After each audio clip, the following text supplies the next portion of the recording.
സ്തോത്രം ചെയ്യുന്നു.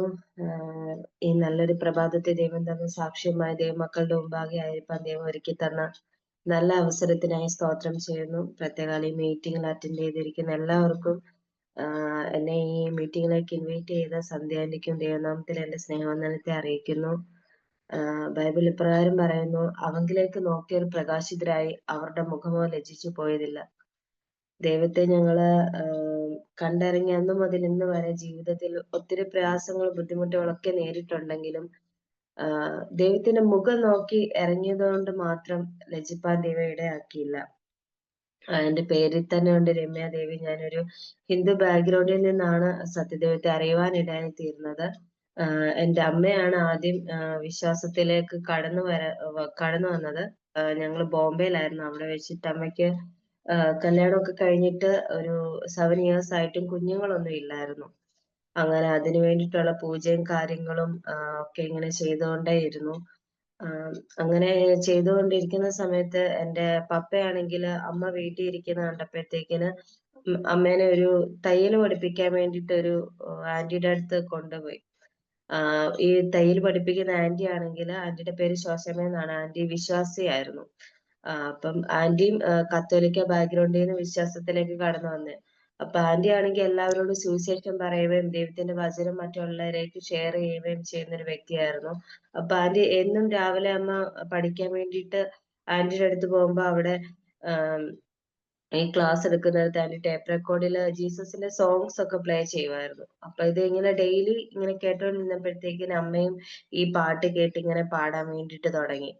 അങ്ങനെ ഒരു ദിവസം അമ്മയോട് ആന്റി ചോദിച്ചു, ഗിരിജയ്ക്ക്, എന്റെ അമ്മയുടെ പേര് ഗിരിജ എന്നാണ്. അപ്പം ഗിരിജയ്ക്ക് ഇങ്ങനെ യേശുവിന്റെ പാട്ടൊക്കെ കേൾക്കുന്ന ഇഷ്ടമാണോ, യേശുവിനെ ഇഷ്ടമാണോ എന്നൊക്കെ ചോദിച്ചു. അപ്പൊ അമ്മ പറഞ്ഞു, എനിക്ക് ഇഷ്ടമാ, പിന്നെ യേശുവിന്റെ പാട്ടൊക്കെ എന്ന് പറഞ്ഞു. അങ്ങനെ ആന്റി അവിടെ മുതൽ അമ്മയോട് സുവിശേഷം പറയാൻ തുടങ്ങി, ദൈവത്തിന്റെ വചനം ഷെയർ ചെയ്യാൻ തുടങ്ങി. ഞങ്ങളുടെ ഭവനത്തിൽ കടന്നു വന്ന് ഞങ്ങൾക്ക് വേണ്ടി പ്രാർത്ഥിക്കാൻ വേണ്ടിയിട്ട് തുടങ്ങി. പക്ഷെ എന്റെ പപ്പ നല്ല എതിർപ്പായിരുന്നു ആന്റി ഭവനത്തിൽ വരുന്നതിനും പ്രാർത്ഥിക്കുന്നതിനും. വരുന്നതിനും കുഴപ്പമൊന്നുമില്ല, പക്ഷെ ഇങ്ങനെ സുവിശേഷം പറയുന്നതിനും പ്രാർത്ഥിക്കുന്നതിനും ഒക്കെ നല്ല എതിർപ്പായിരുന്നു. പക്ഷെ ആന്റി അതൊന്നും കാര്യമാക്കാണ്ട് ഞങ്ങൾക്ക് വേണ്ടി വന്ന് ആത്മാർത്ഥമായിട്ട് പ്രാർത്ഥിക്കുകയൊക്കെ ചെയ്യുമായിരുന്നു. അങ്ങനെ ഒരു ദിവസം ആന്റി രാവിലെ ഇതേപോലെ ഒരു സമയത്ത് ഞങ്ങളുടെ ഭവനത്തിൽ വന്നപ്പോഴത്തേക്കിന് അമ്മയാണെങ്കിൽ വീട്ടിൽ പൂജയും കാര്യങ്ങളും ഒക്കെ ചെയ്ത് കഴിഞ്ഞിട്ട് രാവിലെ കിച്ചണിലൊക്കെ കയറത്തുള്ളൂ. അപ്പം അങ്ങനെ പൂജയൊക്കെ ചെയ്തുകൊണ്ടിരിക്കുന്ന സമയത്ത് ഈ വെള്ളിയാഴ്ച ഒരു വ്രതം എടുക്കുമായിരുന്നു. അപ്പം അങ്ങനെ ആ വ്രതത്തിന്റെ ഓരോ കാര്യങ്ങളൊക്കെ ചെയ്തുകൊണ്ടിരിക്കുമ്പോഴാണ് ഈ ആന്റി വന്നത്. അന്നേരം അമ്മയോട് ചോദിച്ചു, എന്തോത്തിന് ഈ വ്രതമൊക്കെ നോക്കുന്നതെന്ന്. അന്നേരം അമ്മ പറഞ്ഞു, എനിക്ക് കുഞ്ഞുങ്ങളൊന്നും ഇല്ല, അതിനു വേണ്ടിയിട്ടുള്ള വ്രതവും കാര്യങ്ങളും ഒക്കെയാണ് പറഞ്ഞു. അപ്പം ആന്റി അമ്മയോട് പറഞ്ഞു, ഈ കല്ലിനെ മണ്ണിനെ ഒന്നും നമ്മൾ പ്രാർത്ഥിച്ചിട്ടൊരു കാര്യമില്ല. ദൈവം നമ്മുടെ ഹൃദയത്തിൽ വസിക്കേണ്ടത്. നമ്മള് ദൈവം സൃഷ്ടിച്ച സൃഷ്ടികളെ അല്ല പ്രാർത്ഥിക്കേണ്ടത്, ആ സൃഷ്ടികളുടെ സൃഷ്ടിതാവിനെ വേണം നമ്മൾ പ്രാർത്ഥിക്കാനെന്ന് പറഞ്ഞു. എന്നിട്ട് പറഞ്ഞു, ദൈവം നമുക്ക് പകൽ വാഴാൻ സൂര്യനെ, രാത്രി വാഴാൻ ചന്ദ്രനെ നിർമ്മിച്ചിട്ടുണ്ട്. അപ്പൊ ഇത്രയും വലിയ പ്രകാശം തന്ന ദൈവത്തിന്റെ മുന്നില് നമ്മളൊരു ചെറിയൊരു മെഴുകുതിരിയോ ഒരു നിലവിളക്കോ കത്തിച്ചു വെക്കേണ്ട കാര്യമില്ല. നമ്മുടെ ഹൃദയമാണ് പ്രകാശമായിട്ട് മാറേണ്ടത്, അല്ലെങ്കിൽ നമ്മളാണ് പ്രകാശമായിട്ട് മാറേണ്ടതെന്നൊക്കെ പറഞ്ഞു. അപ്പം അമ്മയ്ക്ക് അത് ഉൾക്കൊള്ളാൻ പറ്റിയില്ല. കാരണം അമ്മ പൂജയും കാര്യങ്ങളും ചെയ്തുകൊണ്ടിരിക്കുമ്പോ പെട്ടെന്ന് ആന്റി ഇങ്ങനെ വന്ന് പറഞ്ഞപ്പോഴത്തേക്കിന് അമ്മയ്ക്ക് അതൊരു വിഷമമായിപ്പോയി. പക്ഷെ ആന്റി ഞങ്ങൾക്ക് വേണ്ടി പ്രാർത്ഥിച്ച് ഭവനത്തിൽ നിന്ന് പോയി കഴിഞ്ഞപ്പോ മുതല് അമ്മ ആന്റി പറഞ്ഞ കാര്യങ്ങളെ പറ്റി ചിന്തിക്കാൻ തുടങ്ങി. ദൈവമായിരിക്കും അങ്ങനെ ആ ഒരു ചിന്ത അമ്മയുടെ മനസ്സിൽ കൊണ്ടിട്ടത്. അങ്ങനെ അമ്മ ചിന്തിക്കാൻ തുടങ്ങി. പിന്നെ അമ്മ അമ്പലങ്ങളിലൊക്കെ പോകുമ്പോഴത്തേക്കിന് അവിടുത്തെ ഒരു വിഗ്രഹത്തെ ഒക്കെ ഇങ്ങനെ നോക്കാൻ തുടങ്ങി. ശരി, ആന്റി പറഞ്ഞ പോലെ കണ്ണുണ്ട് കാണുന്നില്ല, ചെവിയുണ്ട് കേൾക്കുന്നില്ല, കൈയുണ്ടെങ്കിൽ സ്പർശിക്കുന്നില്ല, കാലുകൊണ്ട് നടക്കുന്നില്ല, ഒന്നും ചെയ്യുന്നില്ല. അപ്പൊ ഇങ്ങനെ ഒരു ദൈവത്തെ പ്രാർത്ഥിച്ചാൽ എങ്ങനെ അത് നമ്മുടെ പ്രാർത്ഥനയ്ക്ക് മറുപടി തരും എന്ന് അമ്മ ചിന്തിക്കാനായിട്ട് തുടങ്ങി. അങ്ങനെ അമ്മ അവിടെ മുതൽ യേശുവിനോട് ചെറിയൊരു വിശ്വാസമൊക്കെ വരാൻ തുടങ്ങി, പ്രാർത്ഥിക്കാൻ വേണ്ടിയിട്ട് തുടങ്ങി.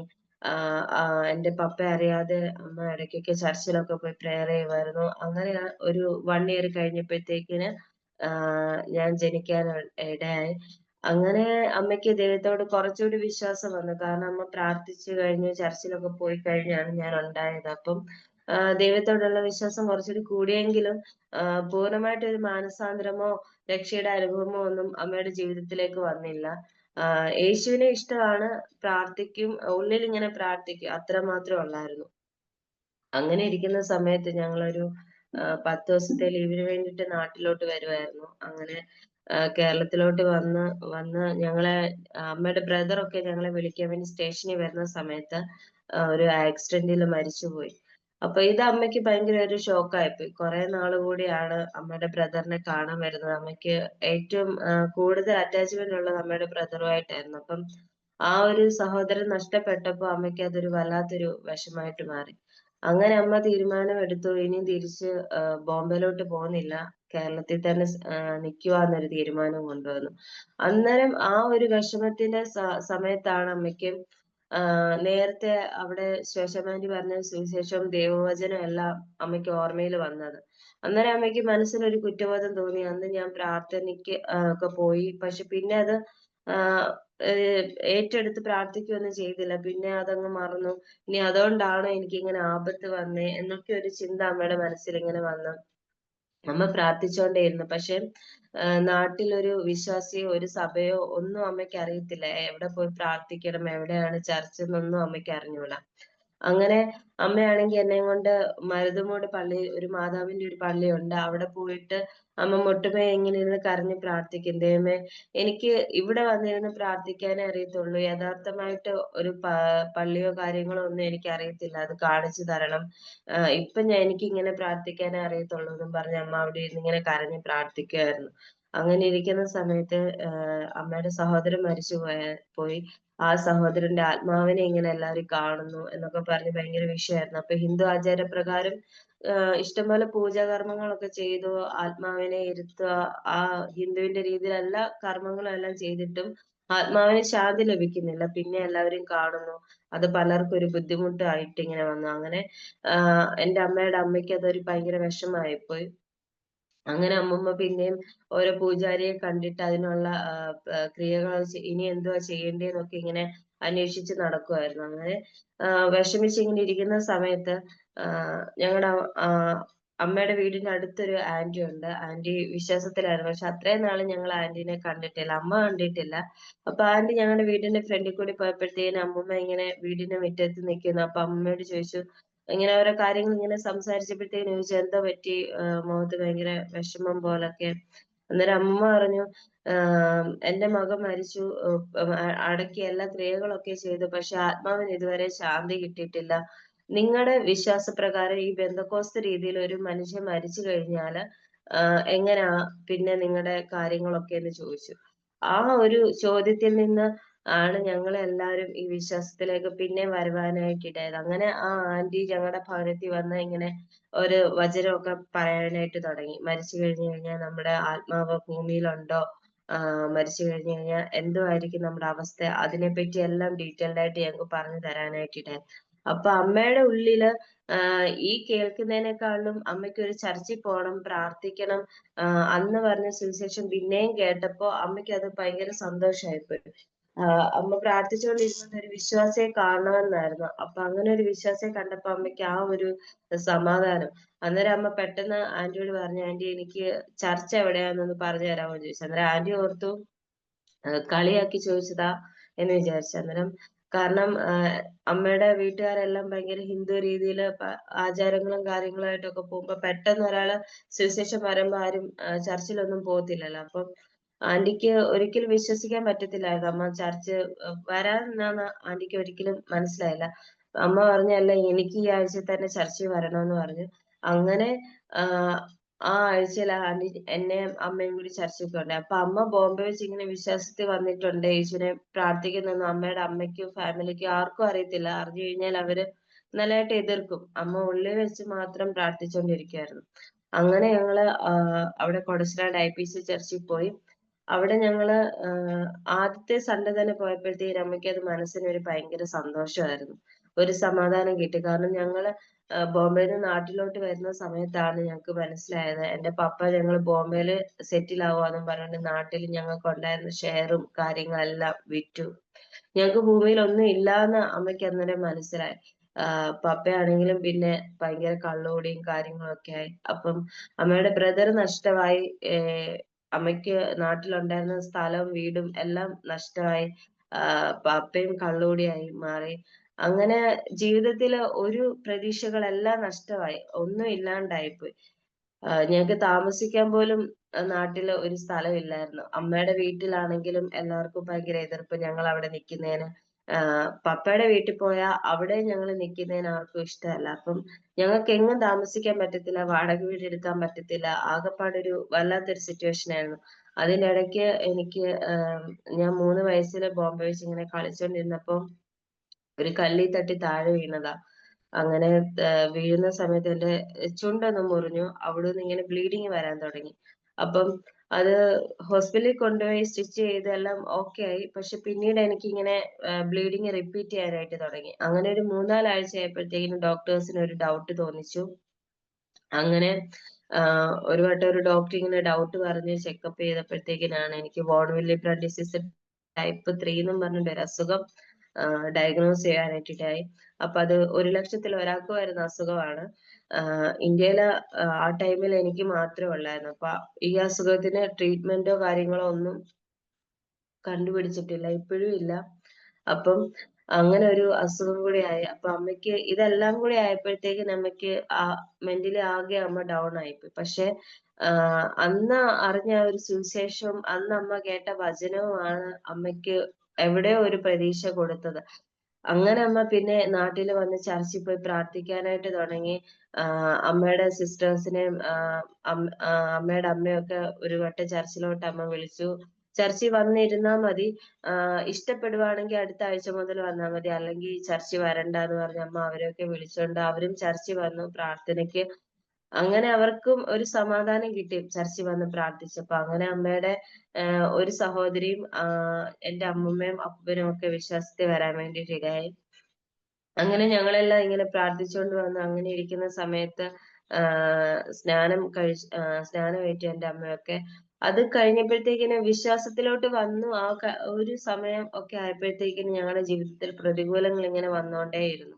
നമ്മളെപ്പോഴും വിചാരിക്കും നമ്മള് ദൈവത്തിന്റെ മുഖം നോക്കി ഇറങ്ങിക്കഴിഞ്ഞു കഴിഞ്ഞാൽ നമുക്ക് പിന്നെ സുഖവാ, നമ്മുടെ ലൈഫിൽ ഒരു കഷ്ടതയില്ല, ഒന്നുമില്ല, ദൈവം നമ്മളെ നടത്തും. അല്ല, ദൈവം നമ്മളെ കണ്ടിട്ടുണ്ടെന്നുണ്ടെങ്കിൽ നമ്മള് ദൈവത്തിന് വേണ്ടി പ്രയോജനപ്പെടണമെന്നുണ്ടെന്നുണ്ടെങ്കിൽ ദൈവം നമ്മളെ പണിതെടുക്കും. ആ ഒരു പ്രോസസ്സ് എന്ന് പറയുന്നത് നമുക്ക് ഭയങ്കര പെയിൻഫുൾ ആയിട്ട് ഒരു പ്രോസസ്സ് ആയിരിക്കും. പക്ഷെ നമ്മള് അതിനെ ഓവർകം ചെയ്ത് കഴിഞ്ഞാല് നമുക്ക് ആത്മീയമായിട്ട് സന്തോഷിക്കാൻ പറ്റും. ദൈവസ്നേഹം, ദൈവത്തിന്റെ കരുതലൊക്കെ നമുക്ക് മനസ്സിലാക്കാൻ വേണ്ടിയിട്ട് പറ്റും. പക്ഷെ അത് പിടിച്ചു നിൽക്കുക എന്ന് പറയുന്നത് വലിയൊരു കാര്യം തന്നെ. ദൈവത്തിന്റെ കൃപയുണ്ടെങ്കിൽ മാത്രമേ നമുക്ക് ആ ഒരു പരീക്ഷണങ്ങളെ പിടിച്ചു നിൽക്കാൻ വേണ്ടി പറ്റത്തുള്ളൂ.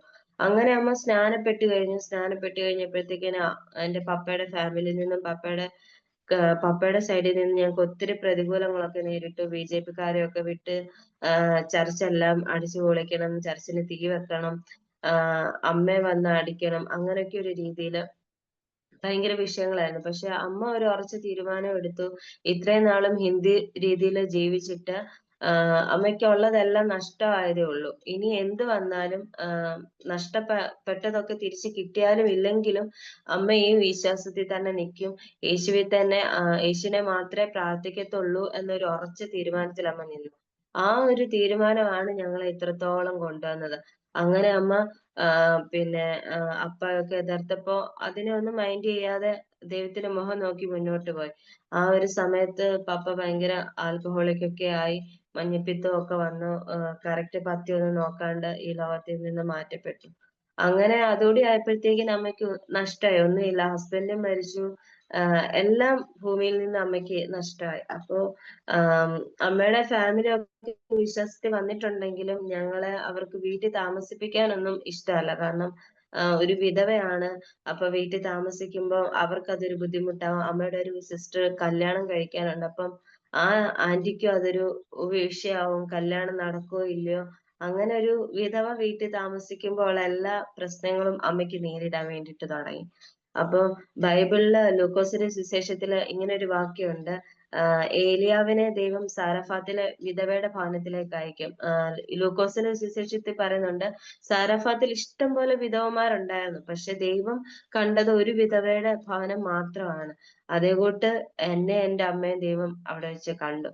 ഞങ്ങൾക്ക് മാനുഷികമായിട്ടുള്ള നിലയിൽ ആശ്രയിപ്പാൻ ആരുമില്ല, ഒരു ഭവനമില്ല, ഒന്നും ഇല്ലായിരുന്നു. പക്ഷെ ദൈവം മാത്രമേ അന്ന് ഞങ്ങളുടെ കൂടെ ഉള്ളായിരുന്നു. അങ്ങനെ പിന്നെ അന്ന് ചർച്ച് ഞങ്ങൾക്ക് ഒത്തിരി ആശ്വാസമായിരുന്നു. അങ്ങനെ ഇരിക്കുന്ന ഒരു സമയത്ത് നാട്ടിൽ അമ്മേനെ സ്കൂളിലൊക്കെ ചേർത്തു. സ്കൂളിലൊക്കെ ചേർത്ത് ഇങ്ങനെ അമ്മ ഒരു തയ്യലൊക്കെ തുടങ്ങി. അപ്പൊ അന്ന് ബോംബെ വെച്ച് അമ്മേനെ തയ്യൽ പഠിപ്പിക്കാൻ വേണ്ടി അവിടെ വിട്ടെങ്കിലും പിന്നെ ഈ ആന്റി സുവിശേഷം ഒക്കെ പറയുന്നുണ്ട്. അമ്മയ്ക്ക് അത് കംപ്ലീറ്റ് ചെയ്യാൻ പറ്റിയില്ല. കാരണം പപ്പ പറഞ്ഞു, ഇനിയും അവിടെ പോകണ്ട, നീ തയ്യൽ പഠിക്കത്തില്ല, സുവിശേഷം മാത്രമേ കേൾക്കത്തുള്ളൂ എന്ന് പറഞ്ഞ് അത് സ്റ്റോപ്പ് ചെയ്തു. അപ്പൊ അങ്ങനെ അമ്മയ്ക്ക് തയ്യൽ കംപ്ലീറ്റ് ചെയ്യാനോ ഒന്നും പറ്റിയില്ല. അപ്പം അമ്മയ്ക്ക് തയ്യലിനെ പറ്റി ബേസിക് ആയിട്ട് കൈ കൊണ്ട് ചെയ്യുന്ന കാര്യങ്ങൾ മാത്രമേ അറിയത്തുള്ളൂ. പക്ഷെ അമ്മ എങ്ങനെയോ നാട്ടിൽ വന്നിട്ട് ഒരു മെഷീനൊക്കെ മേടിച്ച് ചെറുതായിട്ടൊക്കെ ഇങ്ങനെ തയ്ക്കാൻ തുടങ്ങി. ആന്റി ഇങ്ങനെ തയ്ക്കുന്നതൊക്കെ കാണുന്നത് നമ്മുടെ മനസ്സിലിരുന്നു.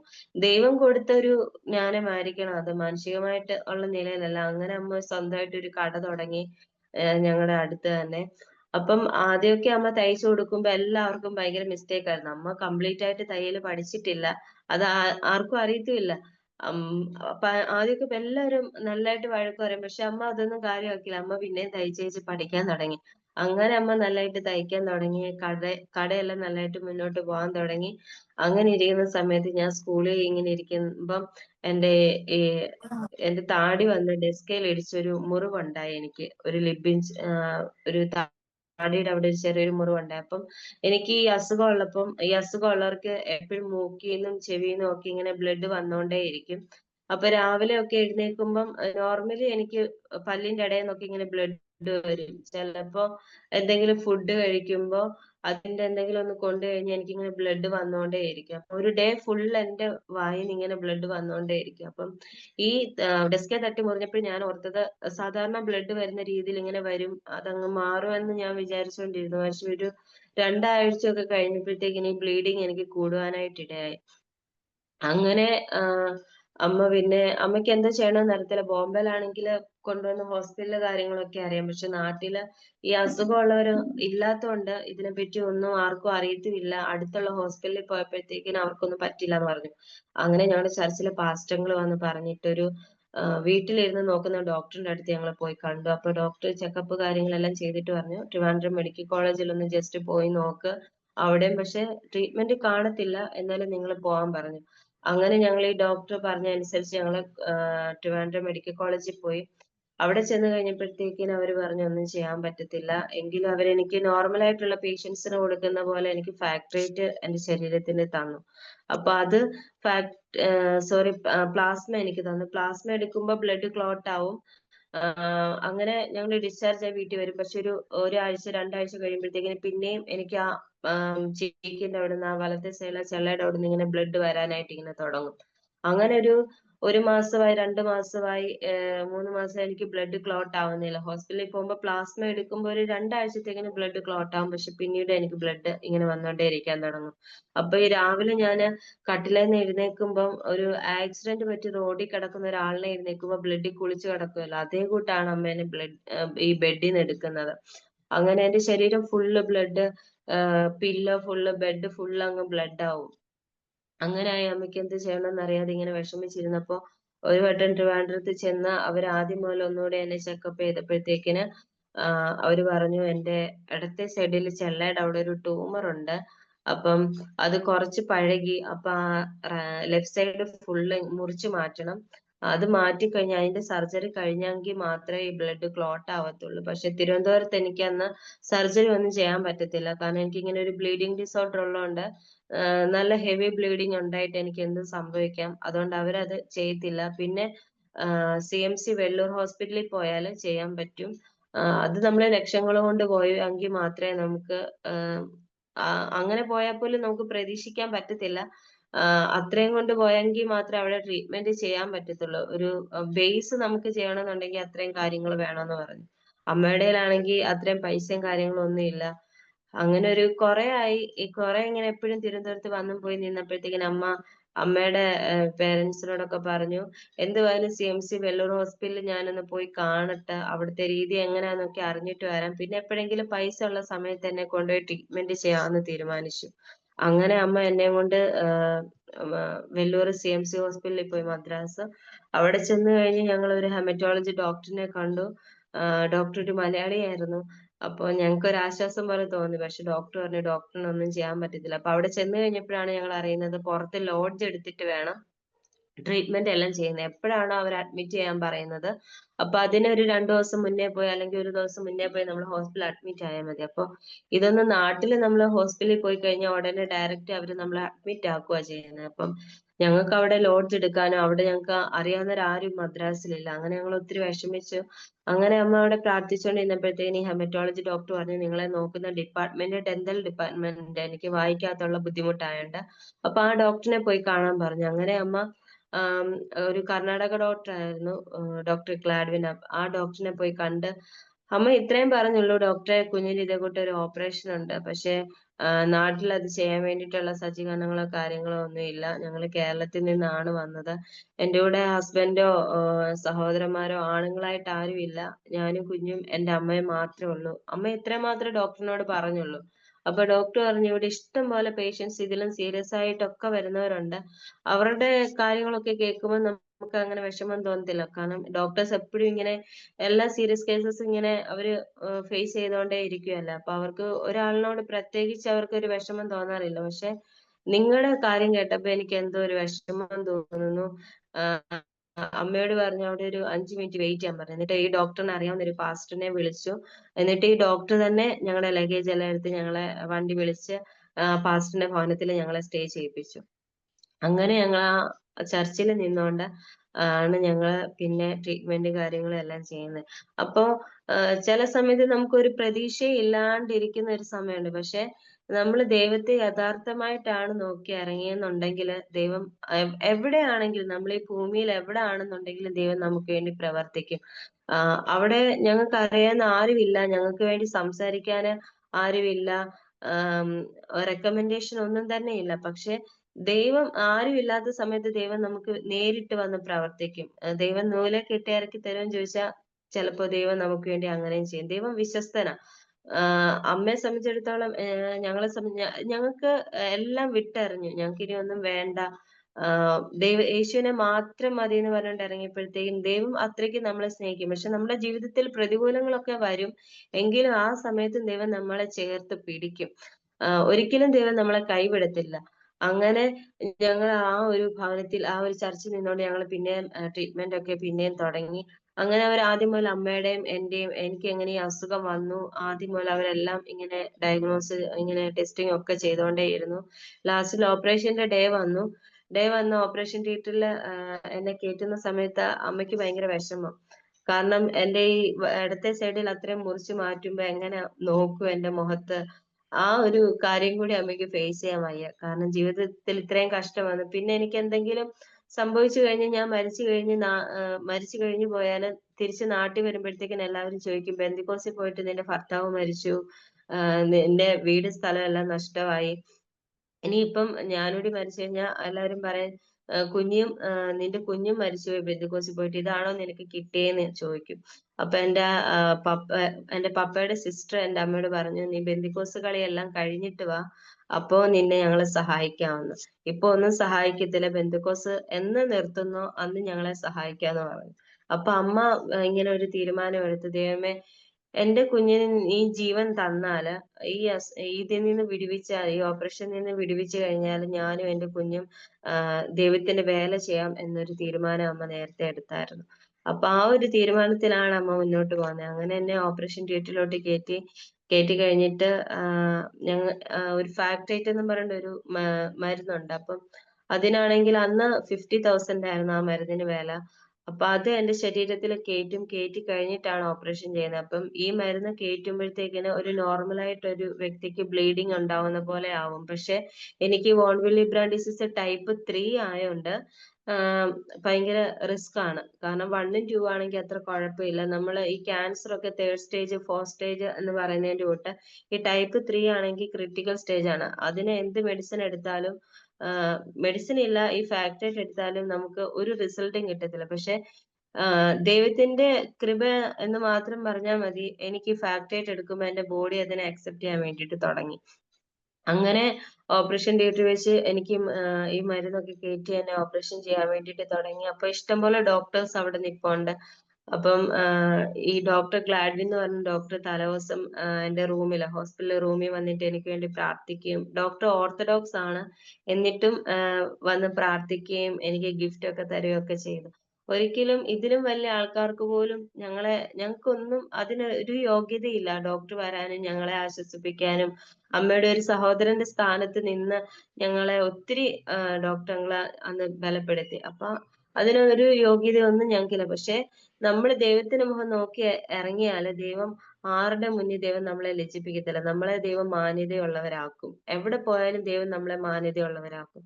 അങ്ങനെ ഓപ്പറേഷൻ തിയേറ്ററിൽ ഇങ്ങനെ അവര് സർജറി ചെയ്യാൻ വേണ്ടിയിട്ട് തുടങ്ങിയപ്പോഴത്തേക്കിനും ഒരു ഡോക്ടർ പറഞ്ഞു, ഇപ്പൊ നമുക്ക് ചെയ്യണ്ട, നമുക്കൊരു ബയോപ്സി പോലെ ചെയ്യാം, എന്നിട്ട് ഒരു ഫൈനലൈസേഷൻ കൂടി കഴിഞ്ഞിട്ട് നമുക്ക് ഓപ്പറേഷൻ ചെയ്യാന്ന് പറഞ്ഞു. അങ്ങനെ എനിക്ക് ആ ലെഫ്റ്റ് സൈഡിന്റെ ചീക്കിന്റെ അവിടുന്ന് ഇച്ചിരി ഒരു മാംസം എടുത്ത് അവര് ബയോപ്സിക്ക് അയച്ചു. എന്നിട്ട് മേജർ ഓപ്പറേഷൻ ഒന്നും ചെയ്തില്ല. എല്ലാം സർജറി എല്ലാം കഴിഞ്ഞ് എന്നെ വെളിയിൽ ഇറക്കി. ബയോപ്സി പോലെ ആണെങ്കിലും അവര് സർജറി പോലെയാണ് ചെയ്തത്. കാരണം എനിക്ക് ഇങ്ങനെ ഒരു ബ്ലീഡിങ്ങിന്റെ പ്രോബ്ലം ഉള്ളതുകൊണ്ട് അത്രയ്ക്കും അവർക്ക് കെയർ ചെയ്ത് വേണമായിരുന്നു അത് ചെയ്യാൻ വേണ്ടിയിട്ട്. അങ്ങനെ ഓപ്പറേഷൻ എല്ലാം കഴിഞ്ഞ് അമ്മ വന്ന് നോക്കുമ്പോ എന്റെ സൈഡിലെ ചെള്ളയൊന്നും മുറിച്ചിട്ടില്ല. അപ്പൊ അമ്മയ്ക്ക് സന്തോഷിക്കണോ എന്തോ ചെയ്യണോന്ന് അമ്മയ്ക്ക് അറിയത്തില്ല. അന്നേരം ഡോക്ടറൊക്കെ അമ്മയോട് പറഞ്ഞു, സന്തോഷിക്കാൻ വരട്ടെ, ഞങ്ങൾക്ക് ഓപ്പറേഷൻ ചെയ്യാൻ ഒരു മനസ്സ് വരുന്നില്ല, അതുകൊണ്ട് ഞങ്ങൾ അത് ചെയ്തില്ല, ജസ്റ്റ് ഒരു ബയോപ്സി പോലെ ചെയ്തിട്ടുള്ളൂ, അതിന്റെ റിസൾട്ട് വന്നിട്ട് നമുക്ക് എന്ത് വേണമെന്ന് തീരുമാനിക്കാന്ന് പറഞ്ഞു. അങ്ങനെ അമ്മ വെല്ലൂർ പോയപ്പോഴും അമ്മ ഫാസ്റ്റിംഗ്, ഉപവാസത്തോടെ പ്രാർത്ഥനയോടെ ആയിരുന്നു അവിടെ ആയിരുന്നത് അത്രയും ദിവസം. അങ്ങനെ ഞങ്ങളുടെ റിസൾട്ട് വരുന്ന ദിവസം അമ്മ ഹോസ്പിറ്റലിലോട്ട് പോയി. 4 ദിവസം കഴിഞ്ഞിട്ടാണ് ഈ ബയോപ്സിയുടെ റിസൾട്ട് വരുന്നത്. അങ്ങനെ ഞങ്ങൾ ഹോസ്പിറ്റലിലോട്ട് ചെന്നപ്പോഴത്തേക്കിന് ആ ഡെന്റൽ ഡിപ്പാർട്ട്മെന്റ് ഫ്രണ്ടില് ഞങ്ങളെ നോക്കി ഇഷ്ടംപോലെ ഡോക്ടേഴ്സ് അവിടെ ഇരിക്കുക. അന്നേരം ഞങ്ങൾ അങ്ങോട്ട് ചെന്നപ്പോഴത്തേക്കും ഡോക്ടേഴ്സ് എല്ലാം എഴുന്നേറ്റിട്ട് പറഞ്ഞു, രമ്യയുടെ അമ്മയ്ക്ക് ഒരു സന്തോഷം, ഒരു ഹാപ്പി ന്യൂസ് ഉണ്ട്. ആ ട്യൂമർ എന്ന് പറയുന്ന സംഭവം ഇപ്പൊ അവിടെ ഇച്ചിരി പോലും കാണാനില്ല എന്ന് പറഞ്ഞു. അപ്പൊ എനിക്ക് അവിടെ ഒരു കോമള പോലെ ഇങ്ങനെ വന്നിട്ടാണ് ബ്ലീഡിങ് ഉണ്ടാവുന്നത്. ഇപ്പൊ അതിന്റെ ഒന്നും കാണാനില്ല. അവര് റീചെക്ക് ചെയ്ത് നോക്കി, അങ്ങനെ ഒരു സംഭവമേ അവിടെ ഇല്ല. ദൈവം നിങ്ങൾക്ക് നല്ല ഹീലിംഗ് തന്നിട്ടുണ്ടെന്ന് പറഞ്ഞു. അങ്ങനെ ഞങ്ങൾക്ക് അത് ജീവിതത്തിൽ ഞങ്ങൾക്കൊരു പ്രത്യാശയായിരുന്നു. കാരണം അത്രയും സീരിയസ് ആയ സമയത്ത്, ആ സമയത്ത് പലരും അമ്മയോട് പറഞ്ഞിട്ടുണ്ട്. അന്ന് ഞങ്ങൾ പൊക്കോണ്ടിരുന്ന ചർച്ചിൽ എല്ലാവരും പറഞ്ഞു, എന്റെ കണ്ടീഷൻ അങ്ങനെയായിരുന്നു. ചില സമയത്ത് എനിക്ക് ശ്വാസമൊന്നും കിട്ടത്തില്ല. ചിലപ്പോ 3 പോയിന്റ് ബ്ലഡ് ഒക്കെ ഉള്ളു. ആ ഒരു സമയത്ത് പലപ്പോഴും ഡോക്ടേഴ്സ് പറഞ്ഞിട്ടുണ്ട് 2 മണിക്കൂർ മാത്രമേ ജീവിച്ചിരിക്കത്തുള്ളൂ, അല്ലെങ്കിൽ ഒരു ദിവസം മാത്രമേ ജീവിച്ചിരിക്കത്തുള്ളൂ. അന്നേരം അന്ന് ഞങ്ങളുടെ ചർച്ചിലെ സെക്രട്ടറി ഒക്കെ വന്നിട്ട് പറഞ്ഞു, ഗിരിജ ഇനി നീ ഏൽപ്പിച്ചു കൊടുത്ത് പ്രാർത്ഥിക്കും, ഒരിക്കലും പിടിച്ചു വെച്ച് പ്രാർത്ഥിക്കരുത്, ഇനിയും ദൈവസന്നിധിയിൽ ഏൽപ്പിച്ചു കൊടുക്കാൻ പറഞ്ഞു. ശരിയാണ്. പക്ഷെ ഒരു അമ്മയ്ക്ക് തന്റെ കുഞ്ഞിനെ ഒരിക്കലും അങ്ങനെ ചെയ്യാൻ പറ്റത്തില്ല. ഏൽപ്പിച്ചു കൊടുത്ത് പ്രാർത്ഥിക്കാൻ വേണ്ടിയിട്ട് ആ ഒരു മനസ്സ് ഒരിക്കലും വരത്തില്ല. കാരണം അമ്മയുടെ സ്ഥാനത്ത് നിന്ന് നോക്കുമ്പോ അമ്മയ്ക്ക് എല്ലാം നഷ്ടമായി. അസുഖം ഉണ്ടെങ്കിൽ പോലും ഞാൻ മാത്രമേ അമ്മയ്ക്കുള്ളൂ ഉണ്ടെന്ന് പറയാന്. അതുകൂടി മരിച്ചു കഴിഞ്ഞാൽ അമ്മയ്ക്ക് എല്ലാം ഒരു പ്രതീക്ഷ ഇല്ലാണ്ടാവും. എല്ലാവരും ഇങ്ങനെ അമ്മയ്ക്ക് നെഗറ്റീവ് പറഞ്ഞ, കാരണം എല്ലാവരുടെയും പ്രതീക്ഷ നഷ്ടമായി. ആ ഒരു സ്റ്റേജിൽ എന്റെ ഈ ബ്ലീഡിങ് എല്ലാം കാണുമ്പോഴത്തേക്കിന് എല്ലാവരുടെയും പ്രതീക്ഷ, വിശ്വാസികളുടെ പോലും പ്രതീക്ഷ നഷ്ടമായി. പക്ഷെ അമ്മ കുറച്ച് ദൈവത്തോട് വിശ്വസിച്ച് അമ്മ പ്രാർത്ഥിച്ചു. ആ ഒരു പ്രാർത്ഥന എനിക്ക് ദൈവം വലിയൊരു വിടുതൽ തന്നു. അങ്ങനെ ആ ട്യൂമറിൽ നിന്ന് ദൈവം എന്നെ വിടുവിച്ചു.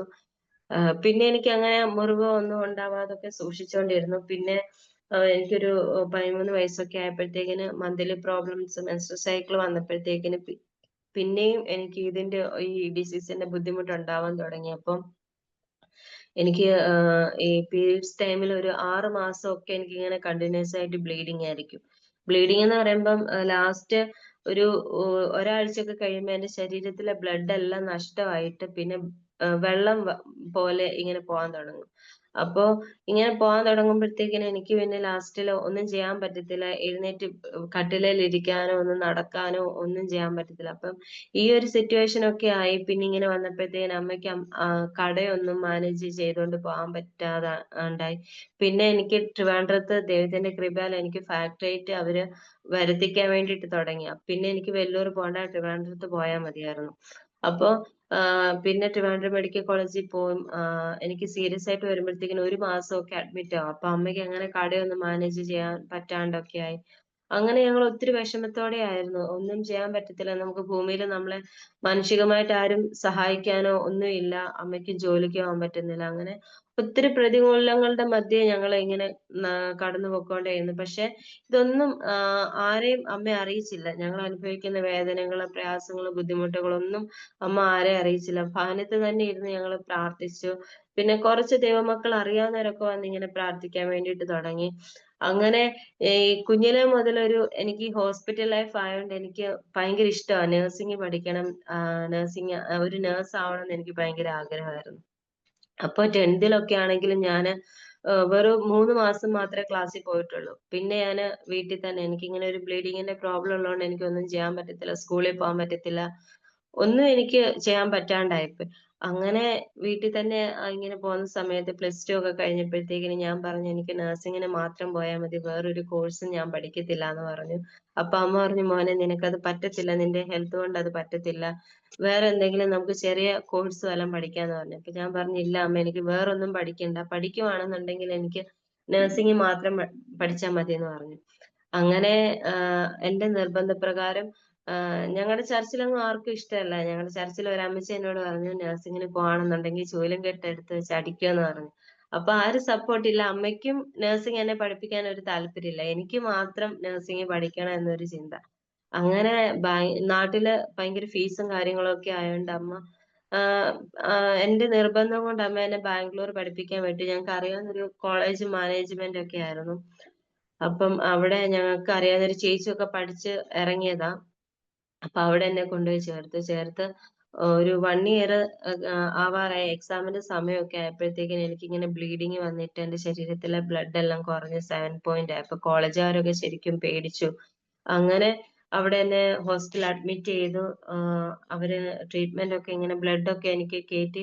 അങ്ങനെ വന്നപ്പോഴത്തേക്കിന് അവര് ലാസ്റ്റ് കോളേജുകാര് പറഞ്ഞു ഇനിയും പറ്റത്തില്ല. ഒന്നീ ഡിസ്കണ്ടിന്യൂ ചെയ്യാം അല്ലെങ്കിൽ ഡിസ്റ്റന്റ് ആയിട്ട് പഠിക്കാൻ പറഞ്ഞു.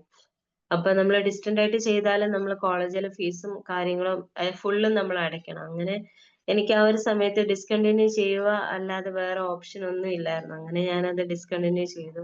അപ്പോ ആ ഒരു സമയം ആയപ്പോഴത്തേക്കിന് ഞാൻ ആകെ തകർന്നുപോയി. കാരണം എനിക്ക് ഭയങ്കര ഇഷ്ടമായിരുന്നു നഴ്സിംഗ് പഠിക്കാൻ വേണ്ടിയിട്ട്. ഞാൻ ബാംഗ്ലൂരിന്റെ സ്ഥലത്ത് പോയി. എല്ലാവരും എനിക്ക് എതിരായിരുന്നു. അപ്പം ഈ എതിർപ്പുകളെ എല്ലാം ഞാന് മൈൻഡ് ചെയ്യാതെ അവിടെ പോയി. അപ്പം തിരിച്ച് നാട്ടിലോട്ട് വന്നു കഴിയുമ്പോഴത്തേക്കിന് എല്ലാവരെയും ഞാൻ എങ്ങനെ ഫേസ് ചെയ്യും? ചർച്ചക്കാരുടെ മുന്നിൽ എങ്ങനെ നിൽക്കും? അമ്മയുടെ വീട്ടുകാര്, പപ്പയുടെ വീട്ടുകാര് ആരും നമ്മളെ സപ്പോർട്ട് ചെയ്തില്ലെങ്കിലും നമുക്കൊരു ഒരു താഴ്ച വരുമ്പോ അല്ലെങ്കിൽ എന്തെങ്കിലും ഒരു തകർച്ച വരുമ്പം എല്ലാവരും കാണും നമ്മളെ കുറ്റപ്പെടുത്താൻ വേണ്ടിയിട്ട്. നമ്മളെ ആരും ഒരു വാക്കുകൊണ്ട് പോലും സപ്പോർട്ട് ചെയ്തില്ലായിരിക്കും. പക്ഷെ ഇങ്ങനെ ഒരു സിറ്റുവേഷനിൽ എല്ലാവരും വരും നമ്മളെ കുറ്റപ്പെടുത്താൻ വേണ്ടിയിട്ട്. അതൊക്കെ ഓർത്തിട്ട് എനിക്ക് ഭയങ്കര വിഷമമായി. ഞാൻ എങ്ങനെ അമ്മയെ ഫേസ് ചെയ്യും? പക്ഷെ ഞാൻ കോളേജിൽ എനിക്ക് ഫീസ് ഒന്നും അങ്ങനെ ചെലവായില്ല. അവര് അഡ്മിഷൻ ഫീസ് ഒന്നും എന്റേന്ന് മേടിച്ചിട്ടില്ലായിരുന്നു. പിന്നെ ലോണിന്റെ പ്രോസസ് ഒക്കെ നടക്കുന്നുള്ളതുകൊണ്ട് കോളേജിൽ അങ്ങനെ ഫീസ് ഒന്നും ഞങ്ങൾ പേ ചെയ്തിട്ടില്ലായിരുന്നു. അങ്ങനെ ഡിസ്കണ്ടിന്യൂ ചെയ്ത് നാട്ടിൽ വന്നു. ആ ഒരു സമയം പോലെ എനിക്ക് ഭയങ്കര വിഷമായി. കാരണം സ്കൂളിൽ പോകുന്ന സമയത്താണെങ്കിലും എനിക്ക് നല്ലതായിട്ടൊന്ന് ഒരു 7th സ്റ്റാൻഡേർഡ് മുതല് എനിക്ക് എപ്പോഴും വീട്ടിൽ തന്നെ ഞാൻ വയ്യാണ്ടിരിക്കും. അപ്പൊ ഓരോരുത്തരുടെ ഓരോ ചോദ്യങ്ങളും കാര്യങ്ങളും എനിക്കൊന്ന് ചിരിക്കാൻ പോലും പറ്റത്തില്ല. ആരുടെ മുന്നിലൊന്നും ചിരിക്കാൻ പറ്റത്തില്ല. കാരണം എന്റെ വായിൽ എപ്പോഴും ഇങ്ങനെ ബ്ലഡ് വന്നുകൊണ്ടേയിരിക്കും. അന്ന് എനിക്ക് സർജറി ഓപ്പറേഷൻ ഒന്നും ഇല്ല എങ്കിലും അല്ലാണ്ട് അതിന്റെ പ്രോബ്ലം അല്ലാണ്ട് എന്തെങ്കിലും കഴിക്കുമ്പോഴോ എന്തെങ്കിലും സ്നാക്സ് വല്ലതും ജസ്റ്റ് ഒന്ന് കൊണ്ടാ മതി. അപ്പൊ എനിക്ക് അവിടുന്ന് ഇങ്ങനെ ബ്ലഡ് വന്നോണ്ടേയിരിക്കും. അപ്പൊ എനിക്ക് ആരോടും ഒന്ന് സംസാരിക്കാനോ ഒന്ന് ചിരിക്കാനോ ഫ്രണ്ട്സിന്റെ മുന്നിലോ നിൽക്കാനോ ഒന്നും ചെയ്യാൻ പറ്റത്തില്ല. അങ്ങനെ എനിക്ക് ഭയങ്കര ഒരു ബുദ്ധിമുട്ടുള്ള സമയത്ത് ആരെ ഫേസ് ചെയ്യാനൊന്നും പറ്റത്തില്ല. അങ്ങനെ ഒരു സമയത്താണ് ഈ നഴ്സിംഗ് കൂടി സ്റ്റോപ്പ് ചെയ്ത് വന്നത്. അപ്പൊ ഞാനിങ്ങനെ ദൈവത്തോട് പ്രാർത്ഥിച്ചു ദൈവമേ ഞാനിങ്ങനെ നഴ്സിംഗ് തെരഞ്ഞെടുത്തത് എനിക്കത് തെറ്റായി പോയോ? ദൈവത്തിന് ഹിതമല്ലായിരുന്നു എന്നൊക്കെ പറഞ്ഞ് വീട്ടിൽ ഇങ്ങനെ ഇരുന്ന് കരയാൻ തുടങ്ങി. ഞാൻ ചർച്ചിൽ പോലും പോകത്തില്ലായിരുന്നു. കാരണം എല്ലാവരും അറിയാം, ഞാനിങ്ങനെ നിർത്തിയിട്ട് വന്നു. പിന്നെയും പിന്നെ അവര് ഓരോ ചോദ്യങ്ങൾ ചോദിക്കുമ്പോൾ എനിക്കതൊരു വിഷമം. അപ്പൊ ഞാൻ ചർച്ചിലും പോകത്തില്ല, എങ്ങും പോകത്തില്ല, ആരെയും ഫേസ് ചെയ്യത്തില്ല. വീട്ടിൽ തന്നെ ഇരുന്ന് ഞാൻ ഇങ്ങനെ കരയുമായിരുന്നു. അങ്ങനെ ഒരു പ്രതീക്ഷയില്ല, എല്ലാം നഷ്ടമായി. ഇനി വേറൊരു കോഴ്സ് പഠിക്കണമെന്ന് വെച്ചാലും നല്ല പൈസ വേണം. അതിനും എനിക്കില്ല. പക്ഷെ എനിക്ക് അതിനോട് താല്പര്യമില്ല. അങ്ങനെ ഞാൻ നാട്ടില് എല്ലാവരും എന്നെ ഇങ്ങനെ നിർബന്ധിച്ച് ഞാൻ കമ്പ്യൂട്ടർ കോഴ്സിന് പോയി. ഞങ്ങളുടെ വീടിന്റെ അടുത്ത് തന്നെയാണ്. അങ്ങനെ കമ്പ്യൂട്ടർ കോഴ്സിന് പോയപ്പോഴും എക്സാമിന്റെ സമയം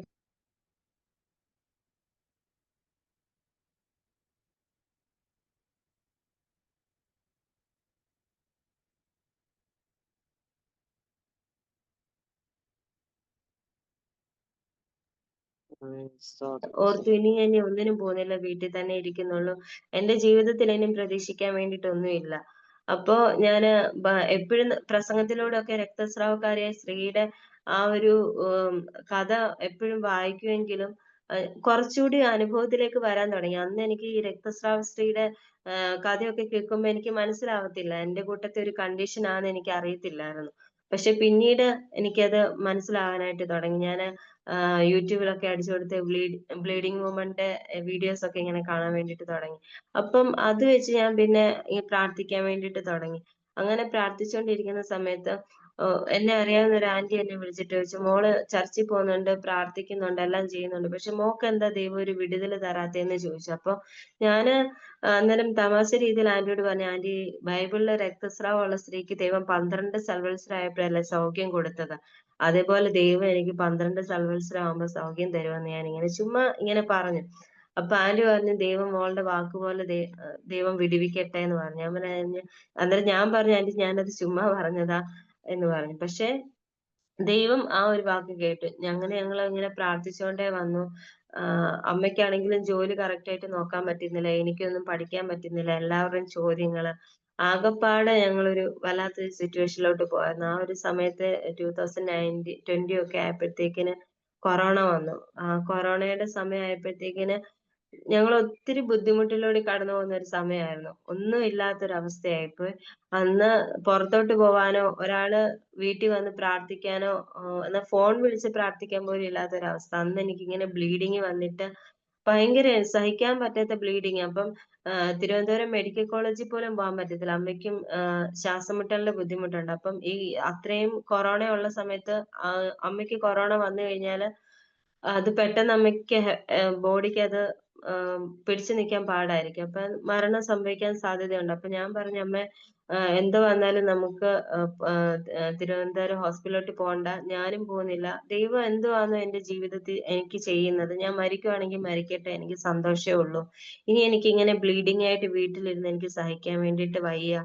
കാരണം ഇത്രയും ബ്ലഡ് നമ്മുടെ ശരീരത്തിൽ നിന്ന് പോയി കഴിയുമ്പോഴത്തേക്കും നമുക്ക് നമ്മുടെ മൈൻഡ് മാറും. ഒരു വല്ലാത്തൊരു വിഷമം, ഡിപ്രഷൻ, നമുക്ക് ഒന്നും ചെയ്യാൻ പറ്റാത്ത ഒരവസ്ഥയിൽ എനിക്ക് എന്നോട് തന്നെ ദേഷ്യം തോന്നാൻ വേണ്ടി തുടങ്ങി. എപ്പോഴും ഇങ്ങനെ ബ്ലീഡിങ് ആയിട്ട് ഇരിക്കുന്നു.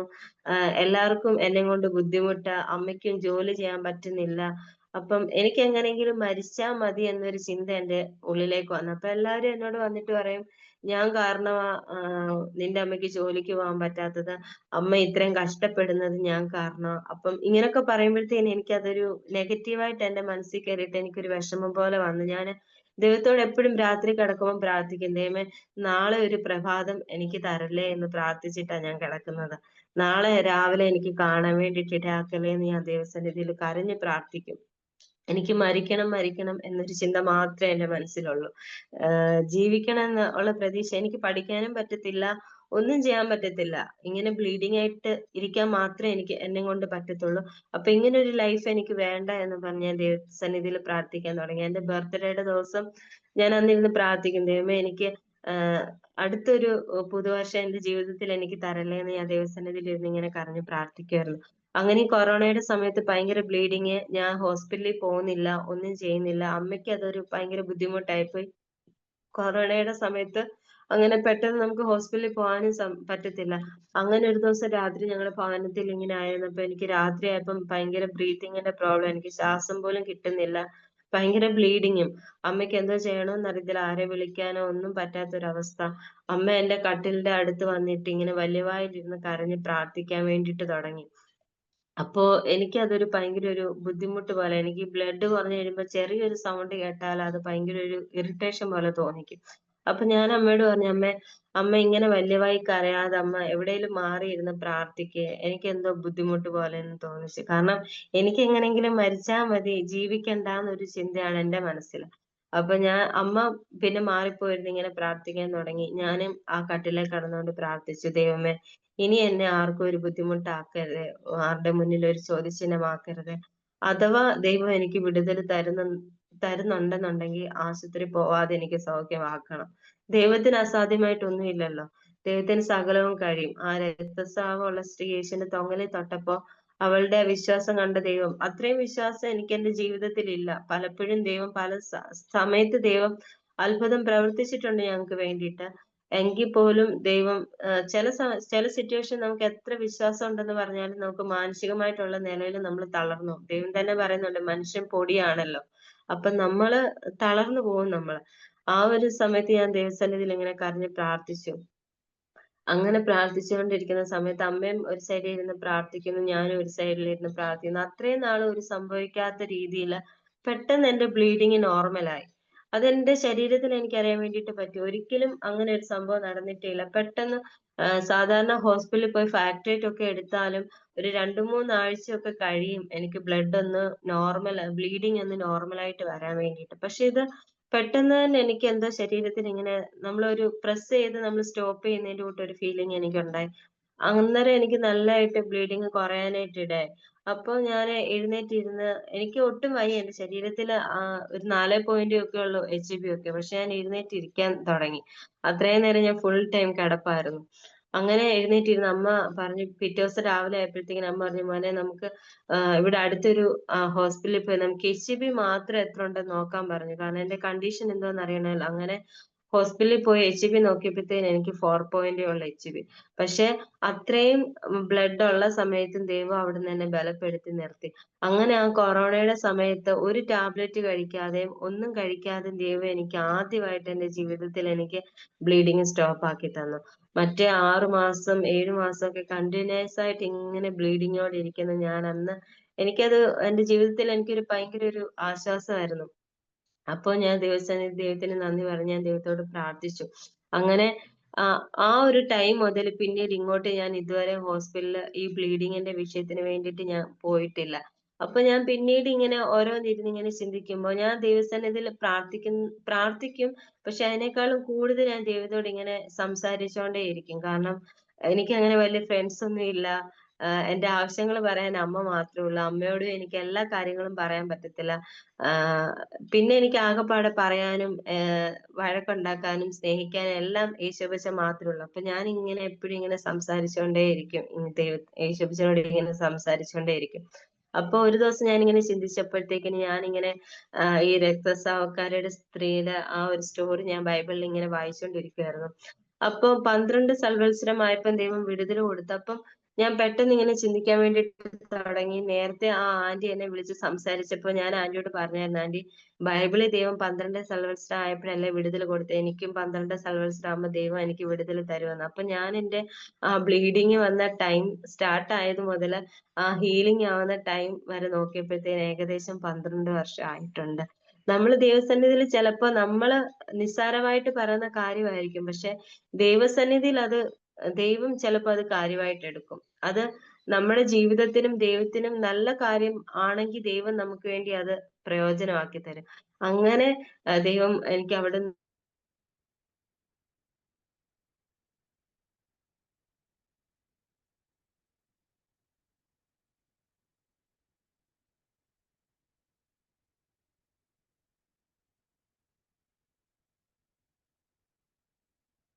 ഹല്ലേലൂയ. 2-3 മാസം കഴിഞ്ഞെങ്കിൽ മാത്രമേ എനിക്ക് ബ്ലീഡിങ് ക്ലോട്ട് ആവത്തുള്ളൂ. പക്ഷെ പിന്നീട് എനിക്ക് വന്നപ്പോഴത്തേക്കിന് ഈ മെഡിസിൻ ഒന്നും എടുക്കാണ്ട് ഹോസ്പിറ്റലിൽ പോവാണ്ട് എനിക്ക് ബ്ലഡ് ക്ലോട്ട് ആവാനായിട്ട് തുടങ്ങി. അപ്പൊ അന്നേരം മുതൽ ഞാൻ ഇങ്ങനെ പ്രാർത്ഥിച്ചുകൊണ്ടിരുന്നു. അപ്പൊ ഒരു പാസ്റ്റർ എനിക്ക് വേണ്ടി പ്രാർത്ഥിച്ചിട്ട് പറഞ്ഞു, ദൈവത്തിന്റെ വേല ചെയ്യണമെന്ന് പറഞ്ഞു. പക്ഷെ എനിക്കത് എങ്ങനെ ചെയ്യണമെന്ന് എനിക്കറിയത്തില്ല. അതിനെപ്പറ്റി ആരോട് ചോദിക്കണം, എങ്ങനെ അതിന് വേണ്ടിയിട്ട് ഇറങ്ങണം എന്നൊന്നും എനിക്കറിയത്തില്ല. അതിനൊരു വഴി ഒരുക്കി തരാൻ വേണ്ടിയിട്ട് ആരുമില്ല. ഞാനിങ്ങനെ മനസ്സിൽ പ്രാർത്ഥിക്കാൻ തുടങ്ങി. ദൈവമേ, എനിക്ക് അതെങ്ങനെ ചെയ്യണം എന്നൊന്നും എനിക്കറിയത്തില്ല. ദൈവം അതിനുള്ള മുഖാന്തരങ്ങൾ എനിക്ക് ഒരുക്കി തരണം എന്ന് ഞാൻ പറഞ്ഞ് പ്രാർത്ഥിച്ചു. അങ്ങനെ ഒരു ദിവസം രാവിലെ ഞാന് കുഞ്ഞിലെ VBSന് പോകുന്ന ആ ഒരു സമയത്ത് പരിചയപ്പെട്ട ഒരു പാസ്റ്റർ എന്നെ വിളിച്ചിട്ട് പറഞ്ഞു, ഇപ്പൊ എന്തോ ചെയ്യുവാ എന്ന് എന്റെ കാര്യങ്ങളെല്ലാം തിരക്കിയിട്ട് പറഞ്ഞു, ഒരു 10 മിനിറ്റ് തരാം, പെട്ടെന്ന് റെഡി ആവണം, നമുക്ക് തിരുവല്ലയിൽ ഒരു ക്ലാസ് ഉണ്ട്, VBSന്റെ ട്രെയിനിങ് ക്ലാസ് ഉണ്ട്, അതിന് പോണമെന്ന് പറഞ്ഞു. അങ്ങനെ ഞാൻ പെട്ടെന്ന് റെഡിയായി പാസ്റ്ററുടെ കൂടെ ആ ക്ലാസ്സിന് പോയി. അങ്ങനെ ദൈവത്തിന്റെ കൃപയാല് ചൈൽഡ് ഇവാഞ്ചലിസം ഗ്രാജുവേഷൻ ആ സമയത്ത് എനിക്ക് കംപ്ലീറ്റ് ചെയ്യാൻ പറ്റി. പിന്നെ എനിക്ക് VBSൽ ഡയറക്ടറായിട്ട് പോകാൻ വേണ്ടിയിട്ട് പറ്റി. അപ്പൊ അങ്ങനെയൊക്കെ പോയപ്പോഴത്തേന് എന്റെ മനസ്സിനും സന്തോഷമായി, കുറച്ച് മൈൻഡ് ഫ്രീ ആയി. കാരണം അത്രയും നാളും വീട്ടില് ഈ ഇങ്ങനെ അസുഖം കൊണ്ട് ഇങ്ങനെ എപ്പോഴും കരഞ്ഞൊക്കെ ഇരുന്ന് എനിക്ക് ഒരു സന്തോഷമായി. കുഞ്ഞുങ്ങളുടെ ഇടയിൽ ദൈവത്തിന്റെ വചനം പറയാനും അവരെ പഠിപ്പിക്കാനും ഒക്കെ പോയപ്പോഴത്തേന് എനിക്ക് ഒത്തിരി സന്തോഷമായി. അങ്ങനെ എന്റെ മൈൻഡ് ഒക്കെ ഒന്ന് ചേഞ്ച് ആയപ്പോഴത്തേക്കിനും എനിക്ക് ശരീരത്തിൽ നല്ലൊരു ഒരു മാറ്റം എനിക്ക് വരാൻ വേണ്ടിയിട്ട് തുടങ്ങി. അങ്ങനെ ഇരിക്കുന്ന സമയത്ത് ഞങ്ങളുടെ ചർച്ചിൽ ഒരു പാസ്റ്റർ വന്നു. അപ്പം പുതിയതായിട്ട് വന്ന പാസ്റ്റർ. അപ്പൊ ആ പാസ്റ്റർ എന്നോട് കാര്യങ്ങളൊക്കെ ചോദിച്ചു. അന്നേരം പാസ്റ്ററിനോട് ഞാൻ പറഞ്ഞു, എനിക്ക് നഴ്സിംഗ് മാത്രമേ എനിക്ക് ഇഷ്ടമുള്ളായിരുന്നു, പക്ഷെ അതെനിക്ക് പഠിക്കാൻ പറ്റിയില്ല എന്ന് പറയാം. അപ്പം അങ്കിൾ എന്നോട് പറഞ്ഞു, മോക്ക് ദൈവത്തിൽ പൂർണ്ണ വിശ്വാസം ഉണ്ടെന്നുണ്ടെങ്കിൽ, ദൈവം മോക്ക് വിടുതൽ തന്നു എന്നുള്ള വിശ്വാസം ഉണ്ടെന്നുണ്ടെങ്കിൽ മോള് പഠിക്കാൻ പോകാൻ പറഞ്ഞു. അങ്ങനെ 2022 എനിക്ക് നഴ്സിംഗിന് പിന്നെയും ജോയിൻ ചെയ്യാനിടയായി.